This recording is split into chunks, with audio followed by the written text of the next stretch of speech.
बिस्मिल्लाहिर्रहमानिर्रहीम। मैं हूं ताहिर ढिंडसा और आप देख रहे हैं STTV। ज़राअत जैसे कि कहते हैं कि पाकिस्तान की बैकबोन है, बट इंडस्ट्रियल डेवलपमेंट में पिछले सालों में चाइना पाकिस्तान इकोनॉमिक कॉरिडोर ने काफ़ी 26-27 अरब डॉलर की इन्वेस्टमेंट हुई, which is one of the largest. और इस वक्त किसी बड़ी इन्वेस्टमेंट जो आज तक हुई उसमें इट्स द लार्जेस्ट। तो प्लान ये था कि एक्चुअल बिजनेस जो कि पाकिस्तान से री एक्सपोर्ट हो। चाइना जो है वो ज़ाहिर है लेबर, उनकी पॉपुलेशन बूढ़ी हो रही है, लेबर कॉस्ट, अमीर मुल्क होता जा रहा है मिडिल इनकम से, तो लेबर कॉस्ट बढ़ती जा रही है। तो they want to dole out manufacturing unit to the world. जैसे जापान ने ये टेलीविजन वगैरह मलेशिया में, वो उनको वारा नहीं खाता, वो गाड़ियाँ सिर्फ और ऊपर, तो ये चलता रहता है। इससे पहले कि वो बिज़नेस शुरू हो, जब दुकान आप बनाते हैं या मार्केट, तो उसके लिए सड़क पहुंचने के लिए गाहक के पास होनी चाहिए, टेलीफोन, बिजली, वो तो उन्होंने इंफ्रास्ट्रक्चर शुरू किया which was phase 1 of the CPEC. उसमें बिजली के यूनिट लगे, सड़कें बनी, और ये जो डिजिटल हाईवे है वो भी शुरू हुई है, केबल उसकी जो इसकी जो फाइबर ऑप्टिक की। तो ये चीज़ें अब काफ़ी, गवादर पोर्ट और काफ़ी हद तक हुंजा में उन्होंने सुरंग बना के पुल, वो सारा। तो एक अपॉर्चुनिटी। इसके बाद अब रिसेशन आया हुआ है कोविड के और यूक्रेन के बाद, तो थोड़ा सा रुका भी हुआ है। तो पाकिस्तान में एग्रीकल्चर काफ़ी एडवांस है और बैकबोन भी है। तो किस तरह हम सीपेक को सस्टेनेबल एग्रीकल्चर के लिए इस्तेमाल कर सकते हैं, क्योंकि जो रियल एस्टेट, जो लैंड मास जहाँ जहाँ से ये गुजरती है, वहाँ पे तो वो रोड टू फार्म मार्केट्स वगैरह का वो सारा कुछ एक तरह से वो है। तो इस पे एक गुफ्तगू करने के लिए कि ये किस तरह पॉसिबल हो सकता है और इसकी आगे क्या पॉसिबिलिटीज़ है, हमने जहमत दी है डॉक्टर आज़म खान साहब को, जो कि प्रोफेसर है एरिड एग्रीकल्चर यूनिवर्सिटी में, हॉर्टिकल्चर के, which is very relevant obviously अगर आप अर्बन एरिया में रहते हैं तो, और सीपेक सेंटर के भी हेड है वहाँ पर। डॉक्टर साहब, very warm welcome. Thank you sir. थोड़ा सा बताएं हमें और फिर हम आगे इस पे बातचीत शुरू करते हैं। अच्छा, बेसिकली जब ये सीपेक डिजाइन हुआ तो हमारा जो थर्ड फेज था, बेसिकली ये एग्रीकल्चर रेलेवेंट था। अच्छा। तो लेकिन क्योंकि लास्ट 2 और 3 ईयर में सीपेक जैसे स्लो हुआ, इसी तरह इसकी आगे डेवलपमेंट भी चीजें स्लो हुई हैं। जो एग्रीकल्चर सेक्टर मटेरियलाइज होना था हमारा एक्सपोर्ट की तरफ, तो हमारा वो स्लो हुआ है। इसमें हम स्टार्ट करते हैं पहले SCZ से, कि स्पेशल इकोनॉमिक जोन्स थे जो एग्रीकल्चर के, वो हमने जो डिजाइन करने थे वो हमने कहाँ किए? नहीं किए। हमने वो किए ही नहीं। वो एक बनाया है, वो इतनी दूर जगह पे बनाया है कि उसका सी पैक से दूर दूर का तल्लक नहीं नजर आता। ये बेसिकली हमारा जो सी पैक रूट है, हमें उसके करीब होना चाहिए था। जैसे जनरल कहते हैं कि इसको या प्रोडक्शन के करीब हो या ट्रांसपोर्ट की फैसिलिटी, ट्रांसपोर्ट की जो आपका इंफ्रास्ट्रक्चर है उसके करीब हो। हमारी जो प्रोडक्शन है, क्योंकि जब एक्सपोर्ट की बात करेंगे आप, तो आप high value crop, agriculture crop ही कर सकते हैं आप चाइना को। हमें इसमें 2-3 चीजें देखनी होंगी। एक तो जैसे मैंने कहा कि आप स्पेशल इकोनॉमिक जोन, उसको पॉलिसी को रिविजिट करें, उसको हमें अपना जो सी पैक का इंफ्रास्ट्रक्चर है उसके करीब तरीन बनाना चाहिए। सेकंड, हमें क्लस्टर एग्रीकल्चर पे जाना पड़ेगा अगर हमने एक्सपोर्ट करना है। हमें ये नहीं कि मिक्स क्रॉपिंग चीजें चलेंगी। जैसे अगर किन्नू का है इलाका, हमें वो किन्नू का एक इलाका हमें डिजाइन मार्क करना पड़ेगा कि इधर से किन्नू प्रोड्यूस होगा, क्योंकि जो भी हाई वैल्यू क्रॉप है इसका सिर्फ ये प्रोडक्शन नहीं है, उसकी पोस्ट केयर भी बहुत इंपॉर्टेंट है। 30% लॉसेस है पोस्ट हार्वेस्ट के, हॉर्टिकल्चर क्रॉप के। तो जब आपकी क्वालिटी की क्रॉप आपकी प्रोड्यूस होके चाइना नहीं पहुंचेगी, तो उस वक्त तक वो हमारी प्रोडक्शन नहीं लेंगे। जहां पे प्रोड्यूस करना है वहां पे पोस्ट हार्वेस्ट मेजर्स को हमें देखना पड़ेगा। उसमें हमारी कोल्ड स्टोरेज हमें डेवलप करनी पड़ेगी। हमारी स्टोरेज फैसिलिटी ना काफी है फॉर एक्सपोर्ट पर्पस। इसी तरह जो हमारा फर्ज का मैंगो है, इसी तरह हमारा ये चेरी है स्वात गिलगित के इलाके में। देखिए चाइनीज कंपनी काफी इंटरेस्टेड है, इधर लोग वो कॉन्ट्रैक्ट फार्मिंग करके प्रोडक्शन कर भी रहे हैं, लेकिन वजह यह है कि हमारी जो इनपुट कास्ट है वो हाई है। हमें अपनी इनपुट कास्ट को मिनिमाइज करना पड़ेगा प्रिसीजन एग्रीकल्चर से, बेस्ट एप्लीकेशन से, यूज ऑफ टेक्नोलॉजी से, कि हमारी इनपुट कास्ट कम हो, तब हम मार्केट को हम कैप्चर कर सकेंगे जिस चीज की चाइना की जरूरत है। ये हमारी खुशकिस्मती होनी चाहिए कि एक इतनी बड़ी पॉपुलेशन का मुल्क हमारा नेबर है। हम 2-3 चीजें 4 चीजें भी एग्रीकल्चर में मार्क कर लें जो उनकी जरूरत है। हमारी ये जो डेफिसिट है हमारा इंपोर्ट एक्सपोर्ट का जो डिफरेंस है, जो हमारा बिल है इंपोर्ट का, ये काफी हद तक मिनिमाइज किया जा सकता है। हमें अपनी प्लानिंग करनी चाहिए इन हाउस कि हमने इंपोर्ट की तरफ एग्रीकल्चर के जाना है, क्लस्टर प्रोडक्शन करनी है, और उसकी एक्सपोर्ट की जो हमें जरूरियात है, जैसे हमारा स्टोरेज फैसिलिटी है, पोस्ट हार्वेस्ट केयर है, इसको हमने बढ़ाना होगा। डॉक्टर साहब ये डेवलप भी कुछ इसी तरह हुआ है। एग्रीकल्चर ये जो सीपेक का रूट था ये वेस्टर्न कॉरिडोर से गुजरता था, डेर इस्माइल खान और वगैरह, और चाइनीज बड़े अक्लमंद थे, उन्होंने जो एग्जिस्टिंग पॉपुलेशन सेंटर है उन्होंने ईस्ट को पहले डेवलप करवाया मोटरवेज के जरिए, और जो बर्थ थी डीप वाटर बर्थ वो भी उन्होंने कराची में शुरू करवाई पहले, ताकि ये वो डले, और वो सही साबित हुए क्योंकि कुछ ना कुछ कर रहे हैं। वरना अगर वेस्ट में कर लेते तो जब तक एक्सपोर्ट प्रमोशन ये जोन डेवलप ना होते वो तो बेकार अबेंडेंट पड़ा रहता। एग्रीकल्चर भी हमारी इंडस रिवर के ईस्ट में ही ज्यादातर है, लैंड भी फर्टाइल वहां पे ही है, और जब आप पहाड़ पे चले जाते हैं क्रॉप के लिए तो वहां तो ये रेलिवेंट ही नहीं रहता है ईस्ट और वेस्ट, ये तो प्लेन में सारा करने के लिए। तो व्हाट डू यू से कि जो करंट एग्रीकल्चर एरियाज है और जो प्रैक्टिसेस हैं, बजाय हम ईपीजीज के चक्कर में बैठे रहे, उनको किस तरह जल इन किया जा सकता है? अच्छा, उसमें ये देखें हमारे पास ना जो ओनरशिप है ना जमीन की, वो ना छोटी ओनरशिप है, हमारे लैंड होल्डिंग छोटी है।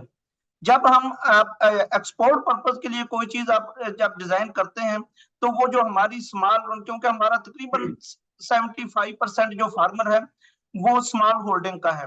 जो स्मॉल होल्डिंग का जो फार्मर होता है ना, वो कोई भी अच्छी टेक्नोलॉजी को ऑप्ट प्रॉपर टाइम पे नहीं कर सकता, उसके पास फाइनेंशियल उसकी कैपेसिटी नहीं होती उसको ऑप्ट करने की।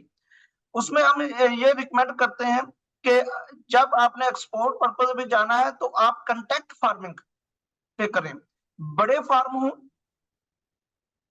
जो भी क्रॉप का हो, उसमें आप रेंट कर ले, कोई कमर्शियल कंपनी आ जाए जो उसको रेंट करे जमीन को, वो कंटेक्ट फार्मिंग हो, हमारी जो लोकल लोग हैं उनको वो पे कर दे रेंट, लेकिन वो प्रोडक्शन कंटेक्ट फार्मिंग के थ्रू हो और हाई टेक मशीनरी यूज हो। जैसे अब किसी जमाने में ट्रैक्टर आए थे, ट्रैक्टर छोटा फार्मर नहीं ले सकता था, लेकिन बड़े फार्मर ने उसने बेस्ट यूटिलाइजेशन की टाइम की और लेबर की।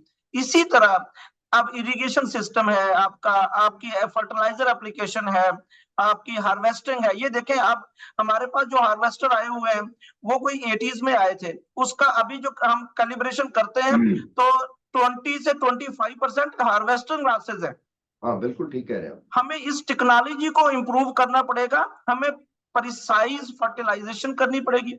अभी तक किसान हमारा छट्टे से खाद देता है, बिल्कुल, तो आप देखें कि उसमें लॉसेस कितने हैं। डॉक्टर साहब ये तो आप बिल्कुल उलट बता रहे हैं। मैं मुझे भी कुछ ग्राउंड पे, क्योंकि कुछ थोड़ा बहुत एज ए लेमैन आइडिया है, जो बड़ा फार्मर है वो छोटे फार्मर को जमीन ठेके पे देता है और वो वहां पे रहता है और उसकी लाइवलीहुड भी चलती है, और उसकी और बाकी जो होल्डिंग है वो भी छोटे फार्मर फिर जो है वो अपने पास ही रखते हैं, जो 12 एकड़ से 6 एकड़ का, 2 एकड़ का, 10 एकड़ का, वो वहाँ मुर्गियां भी रखता है, रहता भी है, अंडे भी खाता है, भैंस भी रखता है, गाय भी रखता है, और छत भी है, घर भी है उसका, तो सारी नीड्स।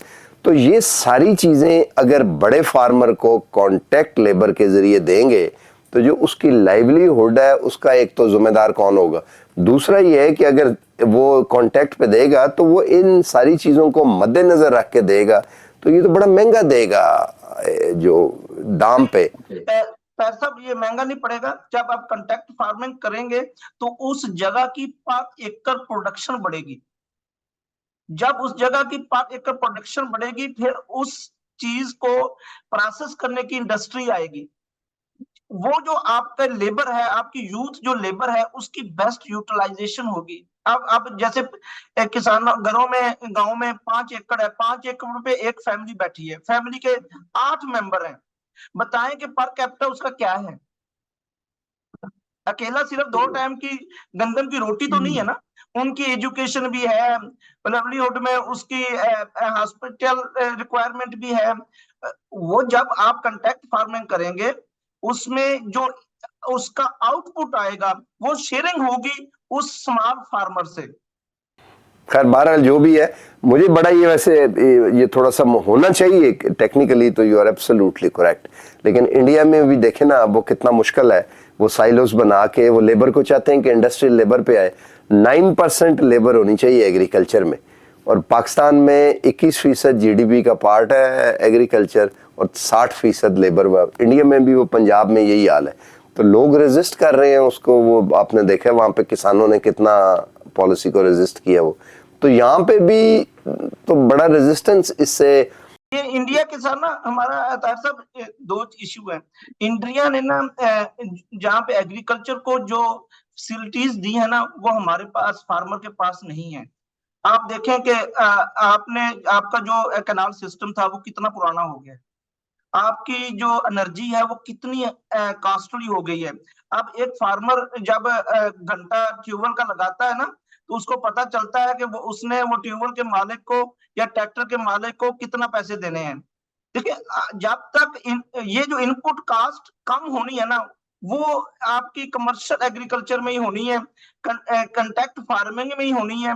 फिर आप उसमें हाई वैल्यू पे जाएं। जरूरी नहीं कि आपने वीटी लगानी है, कि हमने गंदम खानी है तो हमने वीटी लगानी है। आप देखें कि ये जो चाइना के साथ सीपैक का हमारा इंटरेक्शन हुआ है, तो हमारा कितना तिल लगा है, तिल कितना गया है आपका, इधर से एक्सपोर्ट हुआ है तिल ना चाइना की तरफ। वो हमने क्रॉप डाइवर्सिफाई की है, क्रॉप पैटर्न को। इसी तरह हमारी चिल्ली प्रोडक्शन का, यहाँ पे चाइनीज कंपनी है जो साउथ पंजाब में चिल्ली प्रोडक्शन कर रही है, वो इधर से चिल्ली प्रोड्यूस करके चाइना में इंपोर्ट कर रही है। इसी तरह आपका कितना बड़ा बिल है आपका आयल पे। आप आयल को, आप जब आप सरसों पे जाएंगे, आप कैनोले पे जाएंगे, लेकिन इसका वीट के साथ तो आपका क्लैश बनेगा ना। जब आप वो चीज लगाएंगे, मल्टीपल क्रॉपिंग होगी, आपकी कमर्शलाइजेशन होगी, तब आपकी जाके इनपुट कॉस्ट कम होगी, प्रॉफिटेबिलिटी बढ़ेगी। जब किसान की प्रॉफिटेबिलिटी बढ़ेगी, ऑटोमेटिक उसकी लाइवलीहुड भी इंक्रीज हो जाएगी। बिल्कुल ठीक है आपकी बात, लेकिन जस्ट जनरल में ये कह रहा हूँ कि ये जो मैच है ये वीट की बजाय गन्ने से भी तो पड़ सकता है। और गन्ने में तो आपको पता है कि सुक्रोज कंटेंट इस इलाके में थोड़े होते हैं। तो शुगर प्रोडक्शन पाकिस्तान में बगैर सब्सिडी के कभी चल ही नहीं सकती, क्योंकि जो गन्ना है उसकी सुक्रोज कॉस्ट जो क्यूबा में होती है उतनी सुक्रोज कंटेंट ही नहीं होता, हो ही नहीं सकता वेदर की वजह से ना। तो ये तो आप क्या समझते हैं कि सस्टेनेबल एग्रीकल्चर जो है सीपैक के जरिए एग्रीकल्चर है, इसको कौन हैंडल करे? कॉर्पोरेट फार्मिंग जैसे भी एक मॉडल आया हुआ है वो शुरू हो या क्या हो? क्योंकि एक मेजर एडमिनिस्ट्रेटर जो आयरन हैंड के साथ, तो लफ्ज ये इतना अच्छा नहीं है, जो जिसके पास इतनी ताकत हो कि वो इम्प्लीमेंट ऑन ग्राउंड कर सके, कौन इसको हैंडल करे? देखें, इसमें अब ना ये जैसे आप कॉर्पोरेट एग्रीकल्चर या कॉन्टैक्ट फार्मिंग कह रहे हैं, एक तो हमें जो हमारी जमीन अभी तक आबाद नहीं है उसको हमें कन्वर्ट करना है टुवर्ड्स एग्रीकल्चर। राइट। हमारी जमीन जो एग्रीकल्चर की जमीन इंक्रीज हो, क्योंकि हमारा पिछले कई सालों से हमारी जो एग्रीकल्चर जमीन थी वो बदकिस्मती से चली गई है आपकी सोसाइटीज में, कॉलोनीज में। हाँ जाहिर है। आपकी एग्रीकल्चर जमीन कम हुई है। आपने एक तो वो एग्रीकल्चर जमीन जो अभी आबाद नहीं हुई उसको आबाद करना है। जब आपने आबाद करना है तो विद टेक्नोलॉजी करें। आप उसको इरिगेशन सिस्टम प्रॉपर दें, ड्रिप इरिगेशन सिस्टम दें, आप स्प्रिंकलर इरिगेशन सिस्टम दें, उसकी प्रॉपर लेवलिंग हो, और उस उधर फार्म पे जो ट्रेन लेबर हो, वो लेबर उसकी हार्वेस्टिंग प्रॉपर करे, उसकी स्टोरेज प्रॉपर हो, फिर वो आपका एक्सपोर्ट के काबिल होगा। देखिए एग्रीकल्चर अगर हम सिर्फ अपनी रोटी के लिए बनाएंगे ना, ठीक है, वो एक हद तक फूड की अवेलेबिलिटी तो एड्रेस करेगी, लेकिन फूड की अवेलेबिलिटी के साथ साथ फूड की अफोर्डेबिलिटी लोकल के लिए बड़ा और मसला है। मैच, हाँ, matchable with the international market के, आप जब आपने एक्सपोर्ट करना है तो आपने वो इनकम कास्ट कम होगी, आपकी इनपुट कास्ट कम होगी, तो आप मार्केट में पहुंचेंगे आपको चीज सेल करने के लिए चाइना को या नेबरिंग कंट्री को। अगर आपकी इनकम कास्ट ही ज्यादा होगी तो आप कैसे compete करेंगे उन मुल्कों को जिनकी इनपुट कास्ट कम है। बिल्कुल ठीक है, आप ये कह रहे हैं कि खाद सस्ती होनी चाहिए, बिजली सस्ती, वो तो सोलर सोलर भी प्रिसाइज प्रिसाइज यूज भी हो। बिल्कुल हाँ, इसमें हम कहते हैं कि इसमें थोड़ा सा हमें जो जो अडाप्टेबल टेक्नोलॉजीज हैं प्रिसीजन एग्रीकल्चर की, उसको ऑप्ट करना पड़ेगा। कुछ टेक्नोलॉजी हमें रिप्लेस करनी पड़ेंगी, कुछ इनोवेशन बाहर से ला के इधर रिवर्स इंजीनियरिंग करनी पड़ेगी। वो इसको एक दफा इसको स्टार्ट कर लें, फिर आहिस्ता इसको ऑप्ट करें, तो तब आप इंटरनेशनल मार्केट को आप कैच कर सकेंगे। बिल्कुल ठीक है। तो आप ये कह रहे हैं कि अभी इसके लिए सस्टेनेबल एग्रीकल्चर थ्रू सीपेक के लिए कुछ और मजीद होमवर्क की जरूरत है। हाँ जी, तो इसमें क्योंकि जो ब्रेक आई है 2 साल की ना, मैं समझता हूँ उससे चीजें थोड़ी सी स्लो हुई हैं, लेकिन हम उम्मीद करते हैं कि ये नई गवर्नमेंट आती है, जो पॉलिसीज है सी पैक की उसको रिवाइव करते हैं, और प्रॉपर जो उसका ट्रू लिटरल स्पिरिट है उसके साथ हम एग्रीकल्चर सेक्टर को चलाएं, तो जिससे हमें सिर्फ ये ना हो कि हमने सिर्फ रोड बना दिए और सी पैक बन गया। बेसिकली तो हमारी एग्रीकल्चर इंडस्ट्री साथ चले, उसके साथ हमारा ये तो नहीं कि हमने ये चीज मैंगो आपने मैंगो प्रोड्यूस किया है या सिट्रस प्रोड्यूस किया है, तो आपने वो उनको सेल आउट कर देना है। आपकी इंडस्ट्री इधर एग्रीकल्चर की बने, इसकी प्रोसेसिंग हो, इसका जूस बने, इसकी जैम्स बने, वो चीजें जाएं उधर चाइना में, वो लोग उसको इस्तेमाल भी करें, क्योंकि जब आपकी प्रोसेसिंग होगी, वैल्यू एडिशन होगी, तब आपके फार्मर को, आपकी लोकल कम्युनिटी को फायदा होगा। ये मैं आपको एक एग्जांपल देता हूँ कि ग्रेप्स पिछले 10 साल से काफी लगे थे पोठवार के रीजन में, ये इलाका उसके लिए बहुत अच्छा था, लेकिन जब ग्रेप्स बल्क में प्रोड्यूस हुए तो हमारे पास फार्मर के पास या गवर्नमेंट के पास कोई ऐसी पॉलिसी नहीं थी कि उन ग्रेप्स को फार्मर से हार्वेस्ट कर लेते और उसको कोल्ड चेन में लाते, कोल्ड चेन में वो ट्रांसपोर्ट होते टुवर्ड्स द इंडस्ट्री। अब लास्ट ईयर से नेस्ले ने स्टार्ट किया है, अब फार्मर खुश है, उनसे कंटेक्ट फार्मिंग करके नेस्ले परचेज कर रहा है, तो फार्मर को तो इनकम मिल रही है, वो आगे और बढ़ाएगा अंगूर को, जो नेस्ले को चाहिए होगा, सीडलेस है, जो उसको रिक्वायरमेंट होगी उस हिसाब से चलेगा, क्योंकि एग्रीकल्चर जो इंडस्ट्री से लिंक होता है एग्रीकल्चर प्रोड्यूस का। जो आप शुगर केन की बात कर रहे हैं, ये जो शुगर केन के लोग हैं ना, ये सीड से शुरू करते हैं, फार्मर को फैसिलिटेट करते हैं और हार्वेस्टिंग कर्जे देते हैं। बिल्कुल ठीक कह रहे हैं, आई एग्री। अच्छा, हमारी जो बाकी एग्रीकल्चर के जितने हैं, कॉटन है, इवन कैनोला है, ये हमारा जो फैसिलिटेशन सिस्टम है ना, इसमें वीक है। इसी वजह से शुगर इंडस्ट्री ने फ्लोरिश किया है। खा उसके फायदा है या नहीं है ये तो बाद में डिबेट है, लेकिन हमें बेसिकली कोई पॉलिसी बना के क्लस्टर करें, देखें जी कि बखर का इलाका है, मियां वाली का इलाका है, इधर कनोला अच्छा हो सकता है, उधर उसको कनोले पे करें, वीट की जरूरत नहीं है। आप कनोले का रेट देखें, आप वीट का रेट देखें, आप देखेंगे प्रॉफिट फार्मर को किस चीज में आ रहा है। हमने तो वो लगानी है ना, गंदम तो हम इंपोर्ट भी कर सकते हैं, इसमें कोई इशू नहीं। जब आपका फार्मर हाई वैल्यू क्रॉप को प्रोड्यूस करेगा, उसको अर्निंग होगी, तो गंदम हम इंपोर्ट भी कर सकते हैं, कोई इशू नहीं है। अच्छा, बिल्कुल ठीक।